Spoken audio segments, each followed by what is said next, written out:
Good morning and welcome to the Aplington-Parkersburg Honor Society's Veterans Day Assembly. We are so grateful for your presence today as we have come together to honor and remember the brave men and women who have served in our nation's armed forces. This event is a meaningful opportunity for all of us to reflect on their sacrifices and show our deepest appreciation. Thank you for joining us in this special occasion as we pay tribute to our veterans and their unwavering dedication to our country. When Francis Scott Key wrote the Star-Spangled Banner almost 200 years ago, he called America the land of the free and the home of the brave. Those words are as true today as they were back then. Throughout this nation's history, America's soldiers, sailors, airmen, Marines, and Coast Guardsmen have bravely answered the call to defend our freedom, to aid our friends and allies, and to turn back aggressors. We can never fully repay our debt of gratitude to the more than 650,000 American service members who died in battle, or the 1.4 million who were wounded. We can, however, recognize and thank the 25 million veterans who are still living today. These words are inscribed on the Korean War Memorial in Washington, D.C. Our nation honors her sons and daughters who answered the call to defend a country they never knew and a people they never met. Those words apply equally to many of our World War I, World War II, Vietnam War, and Gulf War veterans as well. They apply to today's active duty service members, tomorrow's veterans, who are helping to maintain peace throughout the world. Today, it is our privilege to say thank you to all of America's veterans, to let them know that we appreciate them for their service and honor them for their sacrifices. The price of freedom is high. We cannot afford to forget those who are willing to pay it. Today, we celebrate America's veterans for keeping this nation the land of the free and the home of the brave. At this time, if you are able, please stand and remove your caps as the Aplington-Parkersburg Choir sings the Star-Spangled Banner.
Dear veterans, those of us who have not served will never fully understand the sacrifices that you made, both in times of peace and of war.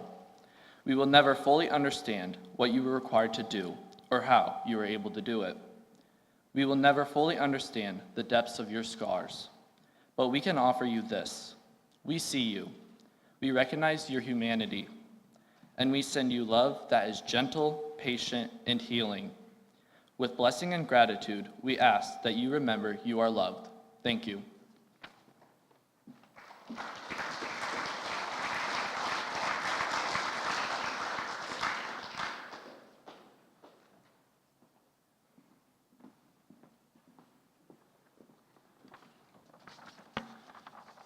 Well, good morning and welcome. A special welcome. We thank our students, our staff, our community, but specifically our veterans, spouses, and those within the community who've come to join us today. It's an honor to host our heroes in our community each and every year. As I reflect and try to come up with something to say or how to say thank you, I assure you there's no words that would do this justice. It occurred to me this week with obviously a presidential election that unfortunately our young people have never ever seen a unified United States of America. For me, growing up, it really didn't matter if you're a Republican or a Democrat, you were an American. Growing up in the 80s, and I know for some of you kids that seems like forever ago, things were done in a naturing, it was truly just about our country. People could agree to disagree in an agreeable way. In the 90s, there started to be maybe a little bit more division. There were some different thoughts on the wars in the Middle East. But then, to me, the most patriotic I've ever seen our country came September 11th, 2001, when the towers were hit. But it also occurs to me there's not one student in this auditorium that was born during 9/11. Today, it is universal that we do still honor our veterans. My hope is, young people, that you are better than my generation and the generation above you. That it doesn't necessarily matter how you vote, what it is you think, what you believe in, but that you take great pride in our country and that you can unify better than what my generation has done. When I think back of our veterans, I am proud of the fact and can't fathom my father-in-law and some of you within this very auditorium returning home from Vietnam and not being honored. Because I do believe the one thing our country is united about is honoring our veterans. Today we have honor flights. We show respect to the flag. We thank those who have served. Our veterans are proud to wear their Marines, Army, Air Force, and other branch hats in public, and they often get to hear thank you. Here at AP, we try to encourage our young people to be a part of something bigger than themselves, to be a part of a team. Our veterans truly were a part of the greatest team and the ultimate team. They were willing to make the ultimate sacrifice, and it was duty and honor over themselves. For me, I'm a guy who really likes quotes, so I go through and Google different quotes about Veterans Day, and a couple of these I just want to share today. As we express our gratitude, we must never forget that the highest appreciation is not to utter the words, but to live by them, by John Kennedy. Courage is contagious. When a brave man takes a stand, the spines of others often stiffen, Billy Graham. Courage, bravery doesn't always mean you aren't scared, but it means you go anyway. I can't fathom being 17, 18 years old, enlisting to serve your country, going to boot camp, knowing you are willing to go to war. Yet I know there's young or not so young men now in this room, as young men did just that, enlisted at 17, 18, because they wanted to go fight for our freedoms. This nation will remain the land of the free only as long as it's home of the brave. We are honored to have some of our very own AP students who have already enlisted to defend our country next year, and that will be going on to the service. If there's any of our AP students, I know not all our seniors here, but I know we have at least one junior who's enlisted. If you would please stand, our students, if you plan to go into the military. Jesse.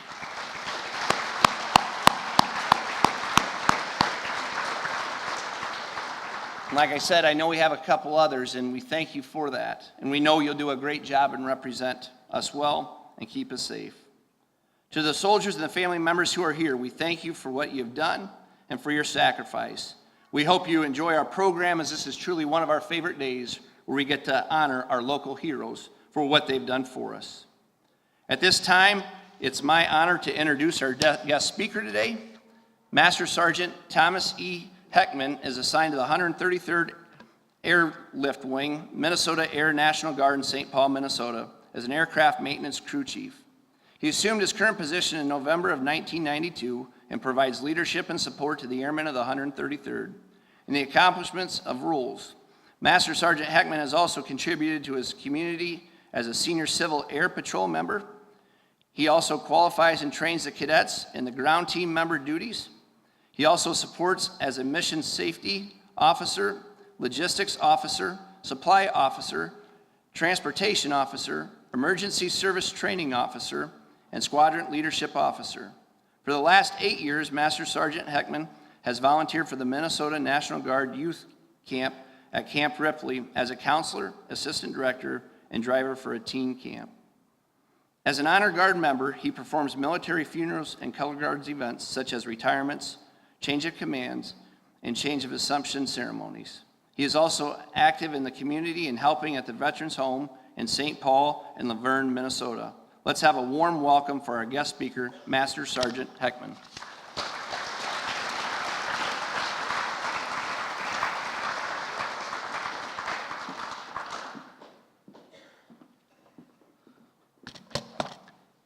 Thank you very much. All right. When I was asked to come here to speak, I knew I was coming to the school, so I'm going to gear my speech to what I've done in the military, what benefits I've gotten, and also I noticed in the group here there was one or two young men that stood up, or women. And you got to think, it's the 1% that have been in the military. My family, the Heckman family and the Beam family, probably surpasses that by probably 99%. So, I'll let you know that when I graduated from Plainfield, Iowa. Anybody know where that's at? Very small school. But I wanted to participate in as many things in high school as I could. I was in band, I was in chorus, I was in plays and musicals. As short as I am, I was in the football team. Sometimes I was the football. I was on the wrestling team and the track team. I did so many things, but I wanted to do something bigger and better.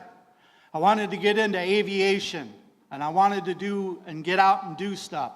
So, I ended up joining the military my junior year in high school. I was with the 1st of the 194th Air Cavalry Unit out of Waterloo. There I got to do stuff like rappel out of helicopters, shoot all kinds of different weapons. I got to do reconnaissance missions on Huey H&A model helicopters and OH-58s. That's a lot of stuff that a high school kid would get to do his junior year and senior year in high school. After that, I had a high ASVAB score for maintenance. So the maintenance team decided they wanted me to become a helicopter mechanic. So I did that. Then I decided I wanted to do even more. I wanted to get out and see the world. Iowa was great, but I want to see what the rest of the world has to offer. So I followed in my brother's footsteps. And Tim Heckman is here today. If he would like to stand up.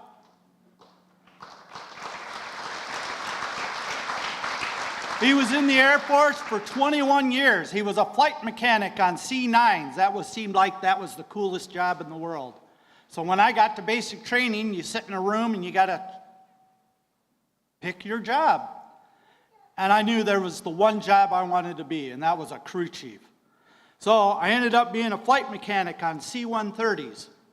And being the 33 years that I was in the service, I got to go all the way around the world. I've been on all 7 continents.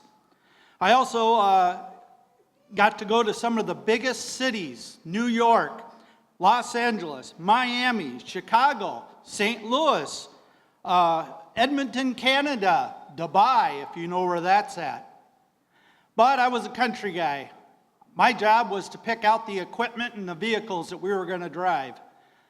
I picked out the biggest truck I could find, 6-pack, which is a 6-passenger vehicle with an 8-foot box, diesel 4-wheel drive.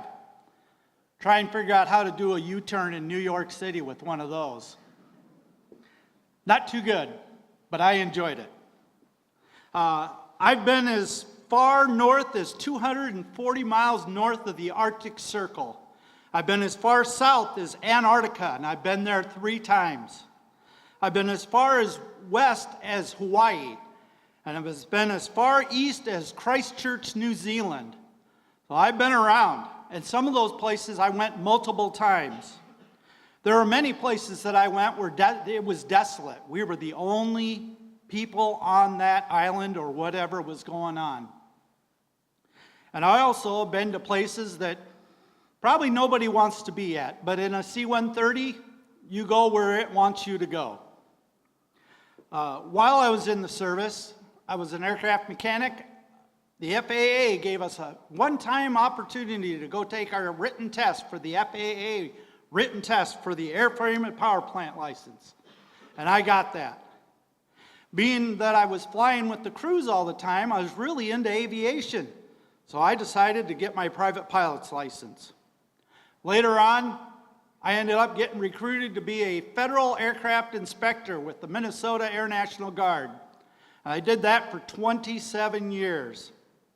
After that, I ended up getting a job here in here in Butler County as the Veteran Service Officer. And that's kind of how my career went. Now I'm going to let you know about the younger people in my family that are not too much older than any of you. One of them is Tech Sergeant David Heckman. Can he stand up?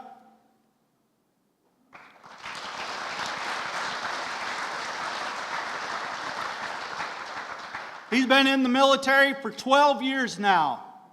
He started out, he was a munitions on F-16 aircraft. Then he cross-trained into Intel Imagery Analyst. And he took advantage of all the opportunities that the military has for him. He ended up getting his engineering degree at Iowa State University. Next up is my daughter, Caitlin Heckman. Can you stand?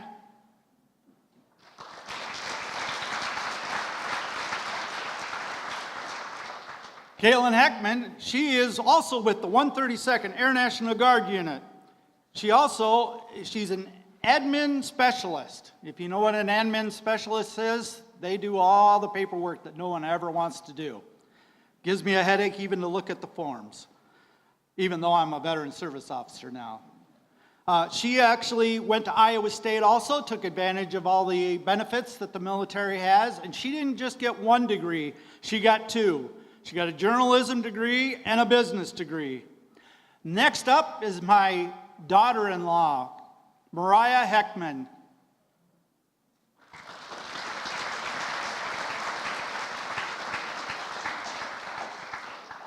Mariah Heckman was in my unit in the 133rd, and then she and David married, and she transferred to the 132nd down in Des Moines. She currently is in the 155th Air National Guard Unit in Nebraska. I also have two nephews that are in the service. One is a infantryman in Wisconsin. The other one is at West Point currently right now. And finally, I have a niece. She was in the medical squadron, and she got recruited to become a helicopter pilot, which she is currently finished up training, and she's doing that right now. Out of all the places that I've been in the world, Iowa is one of my favorite places. One of the things I'd like to do is I got a lot of veterans that I work with that are in this room right now. When they got out of the service and took their uniform off, they didn't stop being leaders. Many of them are helping kids at the 4-H Extension Office. Many of them are helping me get what I need to get for veterans. Other ones are driving veterans to where they need to go. You'll see I'm wearing a uniform. Used to be I was honor guard in the National Guard giving honors to veterans. I switched, and now I give honors to veterans in Butler County and AMVETS and the American Legion. Without fanfare and for recognition, these veterans that are with you today inspire us to be better citizens. Thank you for letting me come here and talking to you today.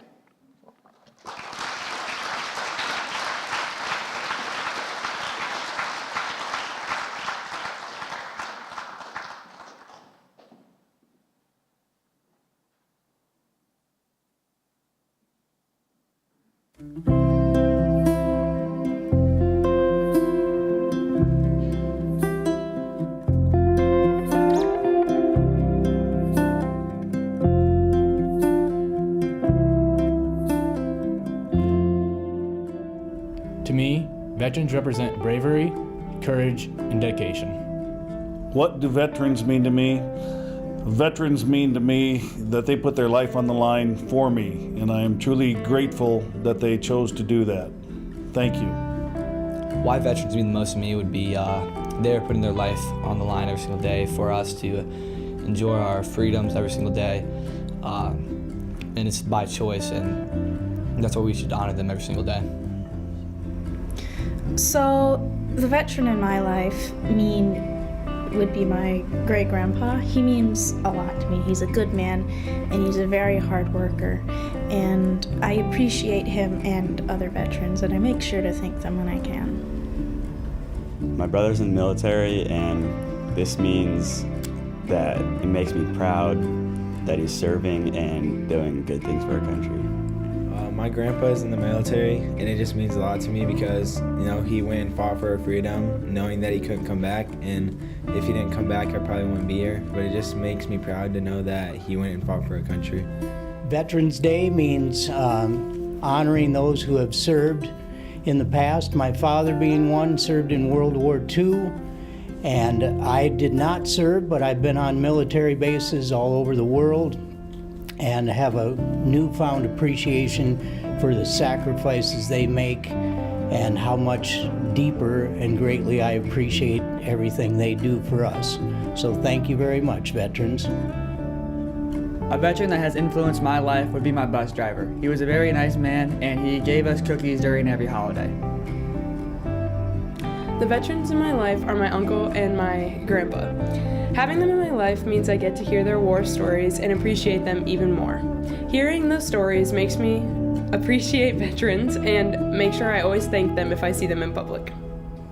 We can honor veterans by having what they do and what they served for our country.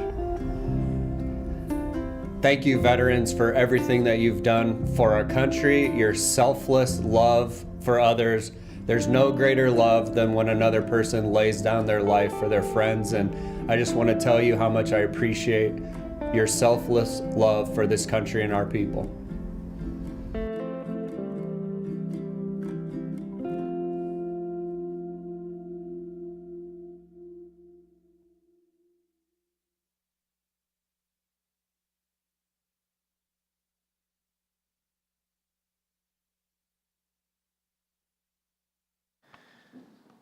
The flag folding ceremony represents the same religious principles on which our country was originally founded. The portion of the flag denoting honor is the canton of blue containing the stars representing the states our veterans served in uniform. The canton field of blue dresses from left to right is inverted when draped as a pall on a casket of a veteran who has served our country in uniform. In the armed forces of the United States, at the ceremony of retreat, the flag is lowered, folded in a triangle fold, and kept under watch throughout the night as a tribute to our nation's honored dead. The next morning it is brought out and, at the ceremony of revive, run aloft as a symbol of our belief in the resurrection of the body. The first fold of our flag is a symbol of life. The second fold is a symbol of our belief in the eternal life. The third fold is made in honor and remembrance of the veteran departing our ranks who gave a portion of life for the defense of our country to attain a peace throughout the world. The fourth fold represents our weaker nature, for as American citizens trusting in God, it is to Him we turn in times of peace as well as in times of war for His divine guidance.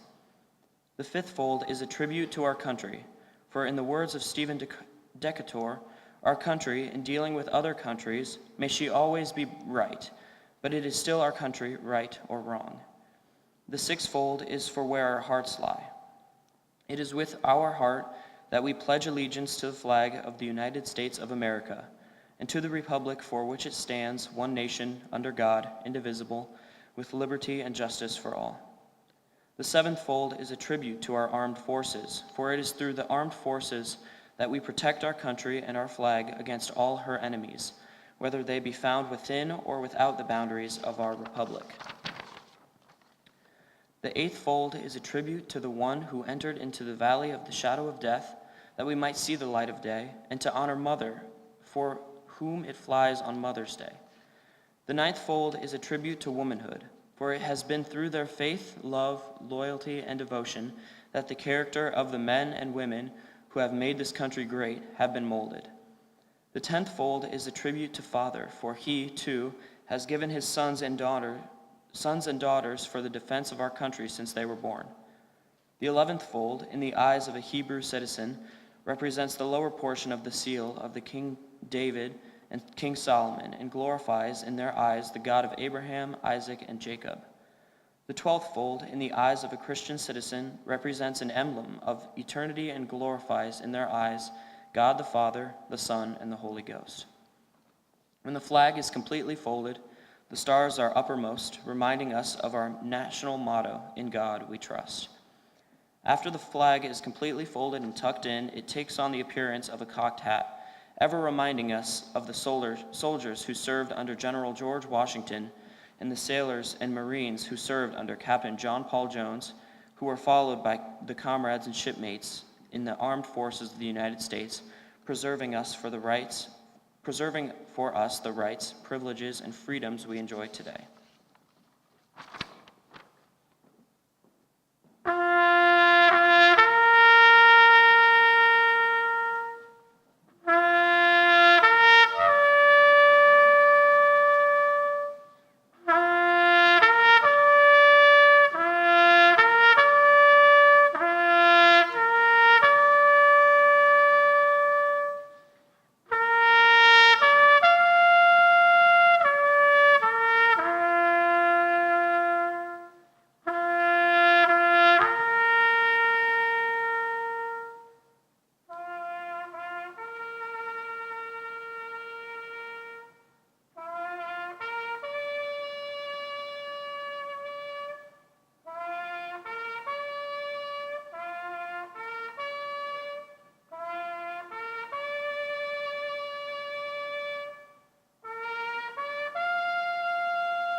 We honor you today.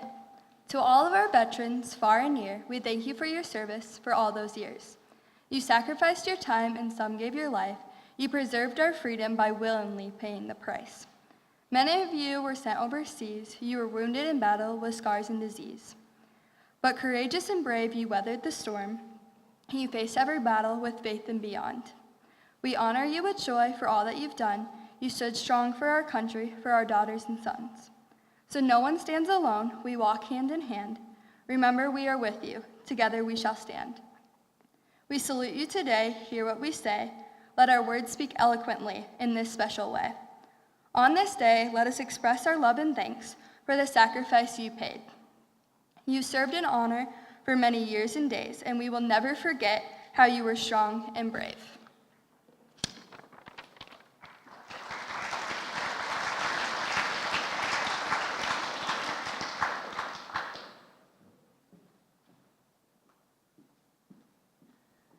Will you please rise and remove your caps and join me in saying our Pledge of Allegiance?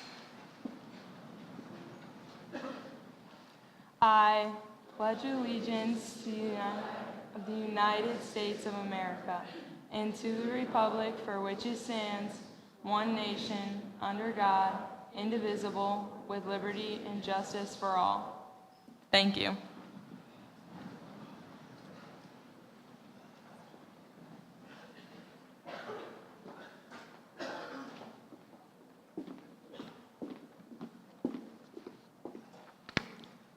We will now call roll. Please stand if able when your name and your branch is called. Air Force, Neil Oldenburger. Tom Heckman. Caitlin Heckman. Roger Timmer. David Heckman. Mariah Heckman.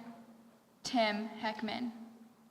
Army, Vernon Bierman, Ed Behrens, Dave Mulder, Denton Eulenhot, Paul Weber, Alan Meyer, Clarence Karstens, and Dale Nook.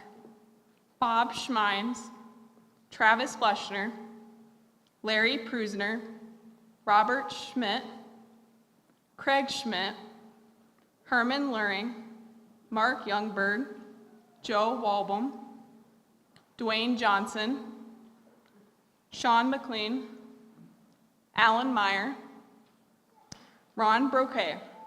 National Guard, Randy Folkerts, Brady Harmon, and Navy we have Claude Mole and Rich Humphrey.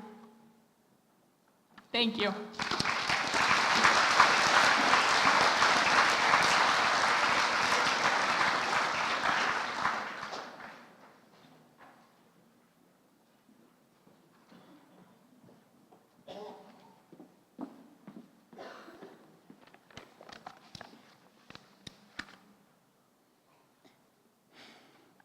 The band will now perform Armed Forces, the Pride of America. If you have served or know someone who has served, then please stand when your theme has been played.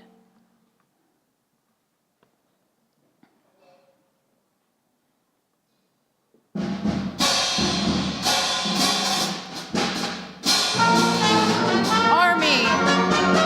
Army.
I'd just like to take a minute to thank our AP Honor Society for putting on an absolutely great program for us today. The AP Choir under the direction of Mr. Bieber, along with the AP Band under the direction of Mr. Mahler.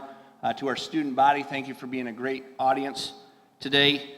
Also to our veterans, we just thank you, your family members, for coming out today. It truly is our honor to be able to have you in our building to put on a program for you and to honor you this day. A special thank you to Master Sergeant Heckman and all of your family for attending today. That meant a lot to us and just a great message for our students. So a round of applause for all those who performed for us today.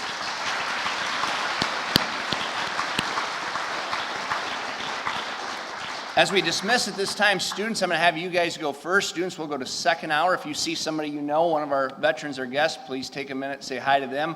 We'll go to second hour. Teachers, once I get back to my office, I will email you what time we'll switch to third hour, and then we'll start fourth hour. So students, at this time, you're dismissed. If our guests would just stay, I'll give you directions in case you're going to Applington.